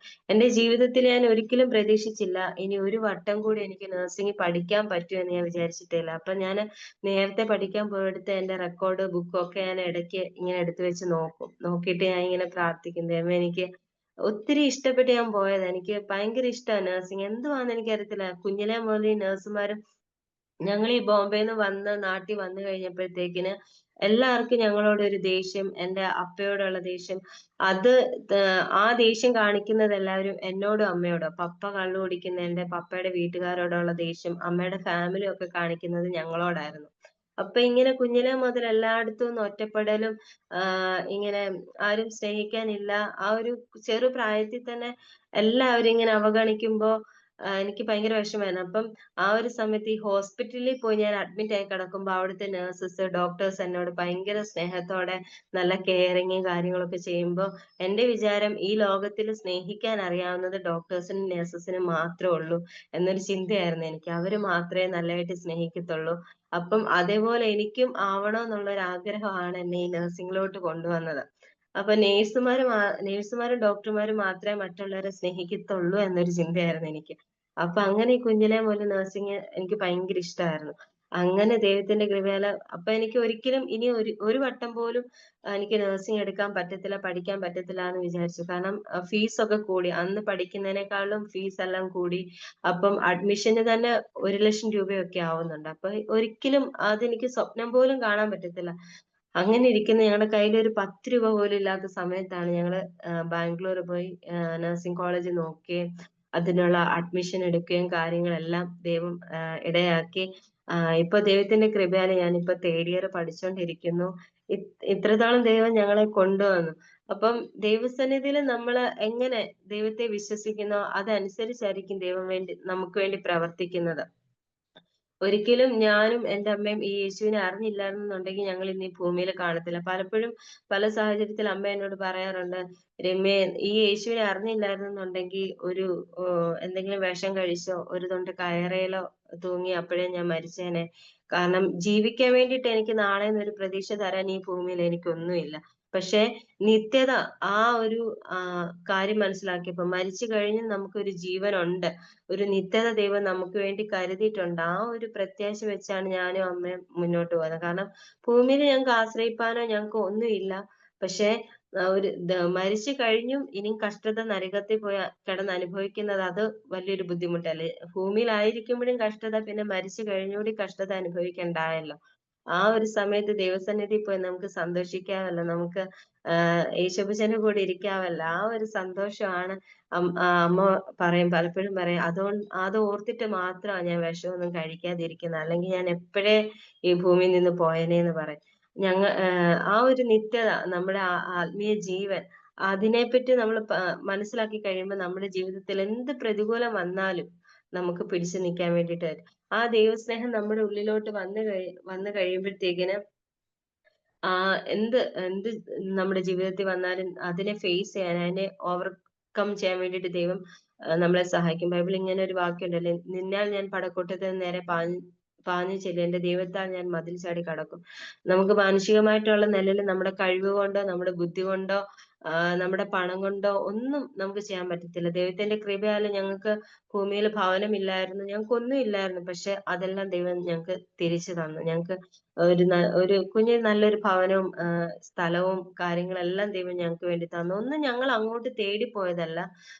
ദൈവം തന്നെ സ്നേഹിക്കുന്നവർക്ക് ഒരുക്കിയിട്ടുള്ളത് ഒരു കണ്ണ് കണ്ടിട്ടില്ല, ഒരു ചെവി കേട്ടിട്ടില്ല, ഒരു മനുഷ്യന്റെ ഹൃദയത്തിൽ തോന്നിയിട്ടില്ല. ദൈവമൊക്കെ നമ്മള് ഒരു കൊച്ചു കുഞ്ഞ് പേരൻസിനോട് കാര്യം പറയുന്നതിന് മുന്നേ അറിയാം ഇന്ന കാര്യം എന്റെ കുഞ്ഞ് എന്നോട് ചോദിക്കാൻ പോന്നേന്ന്. അതേപോലെ ദൈവത്തിന് അറിയാം നമുക്ക് ഇന്ന കാര്യം ആവശ്യമുണ്ട്, നമുക്ക് ഭൂമിയിലെ ഭവനം ആവശ്യമുണ്ട്, അല്ലെങ്കിൽ നമുക്ക് കടങ്ങളുണ്ടെങ്കിൽ അത് ആ കടങ്ങളെല്ലാം വീടണം, അതിൽ നിന്ന് നമുക്ക് ഒരു സ്വാതന്ത്ര്യം വേണം എന്നുള്ളത് ദൈവത്തിനറിയാം. നമ്മൾ പ്രാർത്ഥിക്കുന്നതിന് മുന്നേ നമ്മുടെ വിഷയങ്ങളെ ദൈവത്തിനറിയാം. ദൈവം തക്ക സമയമാകുമ്പോൾ ദൈവം നമുക്കതിന് മറുപടി തരും. ചില സമയത്ത് ഞങ്ങൾ പ്രാർത്ഥിക്കുന്ന വിഷയത്തിന് ദൈവം 5 മിനിറ്റ് കൊണ്ട് ദൈവം മറുപടി തന്ന കാര്യങ്ങളുണ്ട്. പക്ഷെ വർഷങ്ങൾ എടുത്തിട്ട് മറുപടി തന്ന കാര്യങ്ങളുണ്ട്. ചിലപ്പോൾ മാസങ്ങളായിരിക്കും, ദിവസങ്ങളായിരിക്കും. നമ്മൾ പ്രാർത്ഥിക്കുന്ന കാര്യം ദൈവസന്നിധിയില് അത് ജെനുവിനായിട്ടുള്ള കാര്യമാണെന്നുണ്ടെങ്കിൽ, അത് നമുക്ക് ആവശ്യമാണെന്നുണ്ടെന്നുണ്ടെങ്കിൽ, ആ സമയമാകുമ്പോൾ ദൈവം നമുക്ക് വേണ്ടി പ്രവർത്തിക്കും. ദർശനത്തിന് ഒരു അവധി വെച്ചിട്ടുണ്ട്. അത് തക്ക സമയത്ത് ദൈവം നമുക്ക് വേണ്ടി പ്രവർത്തിക്കും. യോസഫിന്റെ ജീവിതത്തിൽ യോസഫ് അനുഭവിച്ച കഷ്ടങ്ങൾ, യോസഫ് ഒരിക്കലും വിചാരിച്ചു കാണത്തില്ല താൻ പൊട്ടക്കിണറ്റിൽ കിടക്കുന്നത് നാളെ ഒരു സമയത്ത് മന്ത്രിസ്ഥാനത്ത് നിൽക്കാൻ വേണ്ടിയിട്ടാണെന്ന്. ഒരിക്കലും യോസഫ് അത് വിചാരിച്ചു കാണത്തില്ല. ഒരിക്കലും യോസഫിനാണെങ്കിൽ മറ്റുള്ളവരെ എതിർക്കാനോ സഹോദരങ്ങള് തനിക്ക് വെച്ച കെണി, ആ ഒരു കെണിയെ മനസ്സിലാക്കാനൊന്നും യോസഫിന് ചിന്തിക്കാനുള്ള അറിവോ കാര്യങ്ങളോ ഒന്നുമില്ല. കാരണം യോസഫിന് എല്ലാവരെയും വിശ്വസിക്കാനും സ്നേഹിക്കാനും മാത്രമേ അറിയത്തുള്ളായിരുന്നു. പക്ഷെ ആ ഒരു നിഷ്കളങ്കത, യോസഫിന്റെ ആ നിഷ്കളങ്കത സഹോദരന്മാര് മനസ്സിലാക്കിയില്ല. പക്ഷെ അത് കണ്ട ഒരു ദൈവമുണ്ട്. പൊത്തിഫറിന്റെ ഭവനത്തിൽ കിടക്കുമ്പോഴും കാരാഗൃഹത്തിൽ കിടക്കുമ്പോഴത്തേനും സഹായിച്ച വ്യക്തി യോസഫിനെ മറന്നു. യോസഫിനെ ഓർക്കണമെന്ന് യോസഫ് അങ്ങോട്ട് പറഞ്ഞിട്ടും ആ കാരാഗൃഹ പ്രമാണി യോസഫിനെ മറന്നു. പക്ഷെ ആ മറന്ന സ്ഥാനത്തും ആ വ്യക്തി മറന്നപ്പോഴും ദൈവം ആ ഉള്ളത്തില് ദൈവം ഓർമ്മിപ്പിച്ചു. നമ്മളെ പലരും മറക്കുമായിരിക്കും. പക്ഷെ നമുക്ക് ആവശ്യമുള്ള സമയത്ത് നമ്മളെ പറ്റി ഓർക്കാൻ ദൈവം ഇടയാക്കും. അവരുടെ ഉള്ളത്തിൽ നമ്മുടെ പേരോ എന്തെങ്കിലും ദൈവം കൊണ്ടിടും. ആരൊക്കെ നമ്മളെ മറന്നാലും ഒരിക്കലും ദൈവം നമ്മളെ മറക്കത്തില്ല. അത് കാരാഗൃഹത്തിലായിരുന്നാലും നമ്മൾ എവിടെ ആയിരുന്നാലും, ഈ ഭൂമിയുടെ ഏത് കോണിലായിരുന്നാലും ദൈവം നമ്മളെ ഒരിക്കലും മറക്കത്തില്ല. ദൈവം നമ്മളെ ചേർത്ത് പിടിക്കും. ഒരി ഒരിക്കലും നമ്മള് വചനപ്രകാരമാണ് ജീവിക്കുന്നുണ്ടെങ്കിൽ നമുക്ക് ഒരു നഷ്ടം ഈ ഭൂമിയിൽ വരത്തില്ല. ദൈവത്തിന്റെ അവങ്കിലേക്ക് നോക്കി പ്രകാശിച്ചിട്ട് അവരുടെ മുഖമോ ഒരിക്കലും ലജ്ജിച്ചു പോയില്ല. നമുക്ക് കഷ്ടങ്ങൾ വരും, പ്രതികൂലങ്ങൾ വരും. പൗലോസ് പറയുന്നത് കഷ്ടങ്ങളെ അല്ല ലാഭമായിട്ടാണ് എണ്ണുന്നത്. പൗലോസ് ദൈവസന്നിധിയിൽ ഇങ്ങനെ പ്രാർത്ഥിക്കുന്നുണ്ട്. പൗലോസിന്റെ ആ ശൂലം, ആ വയറ്റിൽ വരുന്ന ആ ഒരു വേദനയെ എടുത്തു മാറ്റണം. അപ്പൊ ദൈവം പറയുന്ന ഒരു കാര്യമുണ്ട്, എന്റെ കൃപ നിനക്ക് മതി. പലപ്പോഴും ഇടയ്ക്കൊക്കെ ഓരോരുത്തർ എന്നോട് ചോദിക്കാറുണ്ട്, എന്റെ ബ്ലഡ് ഇടയ്ക്കൊക്കെ ഇങ്ങനെ കുറയും, എനിക്ക് പീരീഡ്സിന്റെ സമയത്തൊക്കെ ഇങ്ങനെ ബ്ലഡ് കുറയുമ്പോൾ ചോദിക്കാറുണ്ട്, പൂർണ്ണമായിട്ടൊരു ഹീലിംഗ് കിട്ടിയില്ലേ എന്ന് ചോദിക്കും. ഞാൻ ദൈവസന്നിധിയിൽ പ്രാർത്ഥിക്കുന്ന ഒരു വിഷയമുണ്ട്, ദൈവമേ എന്ത് കഷ്ടത വന്നാലും എന്നെ ദൈവം പൂർണ്ണമായിട്ട് വിടുവിച്ചാലും ഇല്ലെങ്കിലും എനിക്ക് നല്ല ബ്ലീഡിങ് ഉണ്ടെങ്കിലും ഇല്ലെങ്കിലും ദൈവത്തിന്റെ കൃപ വേണം. എങ്കിൽ മാത്രമേ നമുക്ക് പിടിച്ചു നിൽക്കാൻ പറ്റത്തുള്ളൂ. ഈ ദിവസങ്ങളിൽ നമുക്ക് വേണ്ടിയത് ദൈവത്തിന്റെ കൃപയാണ്. നമുക്ക് എത്ര വലിയ അസുഖമാണേലും നമ്മുടെ സിറ്റുവേഷൻ എത്ര മോശമാണെന്നുണ്ടെങ്കിലും ദൈവത്തിന്റെ കൃപയാണ്. അതാണ് ഒരു വിശ്വാസിയുടെ ജീവിതത്തിൽ ഏറ്റവും വലിയ വാഗ്ദത്തം, അല്ലെങ്കിൽ എന്ന് പറയുന്നത് ദൈവത്തിന്റെ കൃപ ലഭിക്കുന്നതാണ്. അതാണ് നമ്മുടെ ജീവിതത്തിന് വേണ്ടിയത്. നമ്മുടെ ഏറ്റവും വലിയ വാഗ്ദത്തം എന്ന് പറയുന്നത് നമ്മുടെ നിത്യത. ആ നിത്യത പ്രാപിപ്പാൻ വേണ്ടിയിട്ടുള്ള ഈ ഓട്ടക്കളത്തിൽ ഓടാൻ വേണ്ടിയിട്ട് നമുക്കൊരു കൃപ വേണം. ഓട്ടക്കളത്തിൽ അനേകരാ ഓടുന്നത്, പക്ഷെ ബിരുദം പ്രാപിക്കുന്നത് ഏകൻ മാത്രമേ ഉള്ളൂ. ഇന്ന് പലരുടെയും വിശ്വാസം നഷ്ടപ്പെട്ടുകൊണ്ടേ ഇരിക്കുകയാണ്. ആം, കേരളത്തിലാണെങ്കിൽ ഉള്ളവർക്കൊക്കെ അറിയാം, ഇഷ്ടംപോലെ പേര് ആത്മഹത്യ ചെയ്യുന്നു. ജീവിതത്തിലെ പ്രതീക്ഷകളെല്ലാം നഷ്ടപ്പെട്ട് കഴിഞ്ഞ ദിവസം ആഹ് രണ്ടു മൂന്ന് പേര് സ്ത്രീകൾ ആത്മഹത്യ ചെയ്യാൻ വേണ്ടിയിട്ടിടയായി. അപ്പോഴൊക്കെ ഞാൻ ചിന്തിക്കുന്നു, അനേകര് ഈ ഫാമിലിയിലുള്ള പ്രോബ്ലം, ഹസ്ബൻഡിൽ നിന്നുള്ള പ്രോബ്ലം കാരണമൊക്കെ ആത്മഹത്യ ചെയ്യുമ്പോൾ ആ ന്യൂസ് ഒക്കെ വായിക്കുമ്പോൾ ഞാൻ ദൈവത്തിന് നന്ദി പറയും. കാരണം ഈ അങ്ങനെ എന്റെ അമ്മയും ആത്മഹത്യ ചെയ്യേണ്ടിയായിരുന്നു. പക്ഷെ ആ ഒരു ജീവന്റെ വില മനസ്സിലാക്കി കഴിഞ്ഞപ്പോ നമുക്ക് ദൈവം തന്ന ജീവൻ നമുക്കത് നഷ്ടമാക്കാൻ ഒരു അധികാരവും ഇല്ല. അത് ഭൂമിയിലെ ദൈവം ആ ഒരു കാര്യത്തെ ഓവർകം ചെയ്ത് നമ്മുടെ ജീവിതത്തിൽ വരുന്ന പ്രതികൂലങ്ങൾ ഓവർകം ചെയ്ത് ജീവിക്കണമെന്നുണ്ടെങ്കിൽ ദൈവം നമ്മുടെ ഉള്ളിലുണ്ടെങ്കിൽ മാത്രം പറ്റത്തുള്ളൂ. ഈ ആത്മഹത്യ ചെയ്യുന്നവരെ ഒന്നും നമുക്ക് കുറ്റം പറയാൻ പറ്റത്തില്ല. കാരണം അവർക്ക് ദൈവമില്ല. അവർക്ക് യഥാർത്ഥമായിട്ടുള്ള സത്യ ദൈവം ഇല്ല അവരുടെ ജീവിതം. അവർ കല്ലിനെയും മണ്ണിനെയും ഒക്കെ പ്രാർത്ഥിക്കുമ്പം അവർക്ക് ആത്മഹത്യ എന്ന് പറയുന്ന ഒരു ഓപ്ഷൻ മാത്രമേ അവരുടെ മുന്നിലുള്ളൂ. പക്ഷെ ദൈവമക്കളായ നമ്മൾ യേശുവിനെ കണ്ടുകൊണ്ട് മാത്രമാണ് ഈ ഈ എന്റെ സാക്ഷ്യം കേട്ടുകൊണ്ടിരിക്കുന്ന എല്ലാവർക്കും കാണുമോ ജീവിതത്തിൽ ഓരോ വിഷമങ്ങളും. ആരുടെയും ജീവിതം നല്ലതായിട്ടല്ല. ഭൂമിയിലെ അസുഖങ്ങൾ കാണും. ഞാൻ എന്റെ സാക്ഷ്യമൊക്കെ പറഞ്ഞിട്ടപ്പം സദ്യയില് എന്റെ സാക്ഷ്യം പറഞ്ഞിട്ടപ്പോ കുറെ പേര് എന്നെ വിളിച്ചു. ക്യാൻസറിന്റെ, ഓവേറിയൻ ക്യാൻസർ, ഈ കുഞ്ഞുങ്ങൾ ജനിച്ച ഉടനെ ഒത്തിരി നാൾ കൂടി പ്രാർത്ഥിച്ച് ആഗ്രഹിച്ച് കിട്ടുന്ന കുഞ്ഞുങ്ങളൊക്കെ അവർക്കൊന്നും ചെയ്യാൻ പറ്റുന്നില്ല. ഡൗൺ സിൻഡ്രോം ഒക്കെ വന്നിട്ട് പാരലൈസ്ഡ് ആയിട്ട് കിടക്കുന്ന ആൾക്കാർ, ആക്സിഡന്റ് പറ്റി കിടക്കുന്ന ആൾക്കാർ. അപ്പൊ ഞാൻ ദൈവത്തോട് നന്ദി പറഞ്ഞു. എനിക്ക് ഇത്രയും ജീവിതത്തിൽ ഇത്രയും ബുദ്ധിമുട്ടുകൾ, ഇത്രയും ബ്ലീഡിങ് വന്നിട്ടും അതിനെ ഓവർകം ചെയ്തിട്ട് എനിക്ക് പഠിക്കാൻ വേണ്ടി പിന്നീട്, അന്ന് എനിക്ക് പറ്റിയില്ലെങ്കിലും പിന്നീട് എനിക്ക് പറ്റിയല്ലോ. ഇപ്പൊ എനിക്ക് രണ്ടുപേരുടെ മുന്നിൽ നിൽക്കുക, എനിക്ക് ധൈര്യത്തോടെ പ്രാർത്ഥനയ്ക്ക് പോവാം. എനിക്ക് നഴ്സിംഗ് പഠിക്കാൻ പറ്റി, തേർഡ് ഇയർ വരെ എത്താൻ പറ്റി, എനിക്ക് യാത്രകൾ ചെയ്യാം. അപ്പൊ അതുപോലും പറ്റാണ്ട് എത്രയോ ആൾക്കാർ ഈ ഭൂമിയിൽ വിഷമിക്കുന്നുണ്ട്. അപ്പൊ നമ്മൾ മറ്റുള്ളവർക്ക് വേണ്ടി പ്രാർത്ഥിക്കുക, മറ്റുള്ളവരെ സ്നേഹിക്കുക. ചിലപ്പോ നമ്മുടെ വായിൽ നിന്ന് നമ്മൾ പണം കൊണ്ട് മാത്രമല്ല നമുക്ക് ഒരാളെ ഹെൽപ്പ് ചെയ്യാൻ പറ്റുന്നത്. നമുക്ക് പ്രാർത്ഥനയിലൂടെ, ഒരു വാക്കിലൂടെ ആയിരിക്കും നമുക്ക് മറ്റുള്ളവരുടെ ജീവിതത്തിൽ ഒരു ആശ്വാസം കൊടുക്കാൻ വേണ്ടിയിട്ട് പറ്റുന്നത്. ദൈവം നമുക്ക് തന്ന ജീവിതം നമ്മൾ ദൈവത്തിന് വേണ്ടി പ്രയോജനപ്പെടുത്തുക. ദൈവത്തിന്റെ മുഖം മാത്രം നോക്കി നമുക്ക് മുന്നോട്ട് പോയാൽ മാത്രം മതി. ദൈവം നമ്മുടെ ജീവിതത്തെ ഏറ്റവും അനുഗ്രഹമാക്കി. ഒരിക്കൽ കൂടി ഞാൻ വാക്യം ഞാൻ പറയട്ടെ, അവങ്കിലേക്ക് നോക്കിയ പ്രകാശിതരെ അവരുടെ മുഖമോ ലജ്ജിച്ചു പോയില്ല. ഒരിക്കലും ദൈവം നമ്മളെ ലജ്ജിപ്പിക്കത്തില്ല. പലപ്പോഴും നമ്മൾ വിചാരിക്കും, ഈ വീണെടുത്തു നിന്ന് എനിക്ക് എഴുന്നേൽക്കാൻ പറ്റത്തില്ല, ഇവിടെ കൊണ്ട് എന്റെ ജീവിതം അവസാനിച്ചു, ഇനി ഞാൻ ഒരിക്കലും മുന്നോട്ട് പോകത്തില്ല, ആരും എനിക്കില്ല എന്നൊക്കെ വിചാരിക്കും. പക്ഷെ ദൈവം നമ്മുടെ കൂടെയുണ്ട്. യേശുപ്പച്ചൻ നമ്മുടെ കൂടെയുണ്ട്. യേശുപ്പച്ചനും ആ ഒരു സിറ്റുവേഷനിലൂടെയാണ് കടന്നുപോയത്. ആ ക്രൂശീകരണ സമയത്തൊന്നും ആരുമില്ല. അടുത്ത് കിടക്കുന്ന കള്ളൻ പോലും തള്ളി പറഞ്ഞു. എല്ലാവരും കുറ്റപ്പെടുത്താനും, എല്ലാവർക്കും കള്ളനെ, ബറബാസിനെ മതി, യേശുവിനെ ആർക്കും വേണ്ട, സത്യദൈവത്തെ ആർക്കും വേണ്ടായിരുന്നു, എല്ലാരും തള്ളിക്കളഞ്ഞ സ്ഥാനത്ത്. അപ്പൊ ആ ഒരു ദൈവത്തെയാണ് നമ്മളും പ്രാർത്ഥിക്കുന്നത്. അപ്പം ദൈവം നമ്മളെ ബലപ്പെടുത്തും.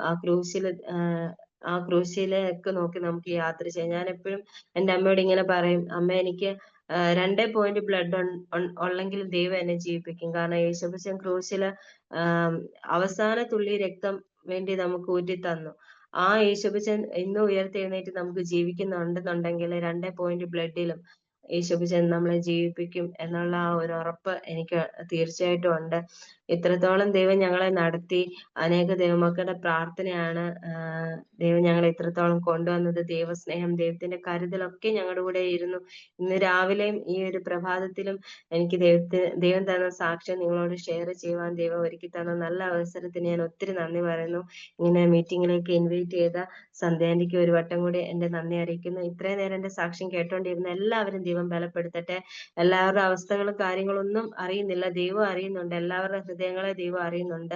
എല്ലാവരുടെ അവസ്ഥകൾക്കൊക്കെ ഒരു മാറ്റം വരുത്തട്ടെ. ദൈവം അനുഗ്രഹിക്കട്ടെ. ആത്മീകമായിട്ട്, ഭൗതികമായിട്ട്, ശാരീരികമായിട്ട്, മാനസികമായിട്ട് എല്ലാം ദൈവം എല്ലാവരെയും ബലപ്പെടുത്തട്ടെ, ശക്തീകരിക്കട്ടെ.